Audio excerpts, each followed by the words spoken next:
ایسے لوگ بھی نے کہ جڑے کہتے ہیں کہ بابا بلے شاہ رحمۃ اللہ علیہ آپ نے جنازہ نہیں پڑھایا گیا جس وقت آپ کا وصال ہویا ہے. تو یہ بالکل ٹھیک ہے کہ چونکہ آپ کی جو شاعری ہے اس وچ آپ نے بہت ساری چیزاں بیان کیتا ہے. آپ نے محبت بیان کیتی ہے, نفرت آپ نے ختم کیتی ہے, مذہباں دے وچ مسلکاں دے وچ جتنے اختلافات نے انہاں نو آپ نے ترک فرمایا ہے, اور آپ نے یہ ساریاں چیزاں جڑیاں نے انہاں نو ختم کیتا ہے. آپ نے فرمایا کہ محبت, الفت, نفرت ختم کرو, عداوت ختم کرو, اور لڑائیاں ختم کرو, جنگاں ختم کرو, امن دے نال رہو اور اپنے مالک کو پہچانو. انہاں چیزاں نو ویکھ کے کچھ لوگوں نے پھر کیا کہ انہاں دا جنازہ نہ پڑھو, جہاں جنازہ پڑھے گا اس کا نکاح ٹوٹ جائے گا. اگر کوئی کوارا نماز جنازہ پڑھا دے گا اس کا پھر نکاح نہیں ہو سکے گا. اگر کوئی کوارا جنازہ پڑھا دے گا ان کا نکاح نہیں ہو سکے گا.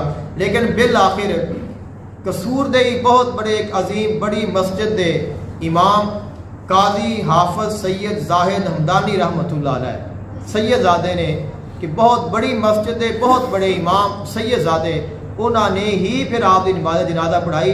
جڑا لوگ کہتے ہیں کہ شاید جڑے کہ شی میل نے خواجہ سرا نے انہوں نے آپ اٹھایا لے جایا جا کے دفن کیتا, تو بالکل غلط ہے. سید نے آپ کی نماز جنازہ پڑھائی ہے, سید زاہد حمدانی رحمۃ اللہ علیہ. اور جو اعتراضات نے وہ تو ہوتے ہی رہتے ہیں. علامہ مولانا حافظ خادم حسین رضوی رحمۃ اللہ علیہ آپ تو سب جانتے ہو, لیکن ایسے لوگ بھی نے جڑے انہوں دے بڑے مخالف نے. ایسے لوگوں میں بھی جاننا وا کہ جنہوں نے انہوں دے کفر دے فتوے بھی لائے نے, کفر تک بھی فتوے لگائے نے.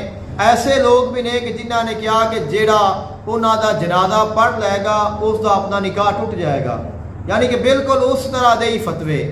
تو لیکن تساں ویکھ لو کہ جس طرح آج پورا قصور بابے بلے شاہ دا ہے, ایک ایسا وقت آئے گا کہ رضوی صاحب دے ایسا نام ہوئے گا, ایسی برکات ہونگیاں کہ لوگ رشک کرن گے کہ کاش اسی اس دور وچ پیدا ہوندے کہ جدو بابا رضوی صاحب اس جگہ دے موجود سن اور لوگاں نو اللہ اور اس کے رسول صلی اللہ علیہ وسلم دی شریعت گلاں سنا دے سن.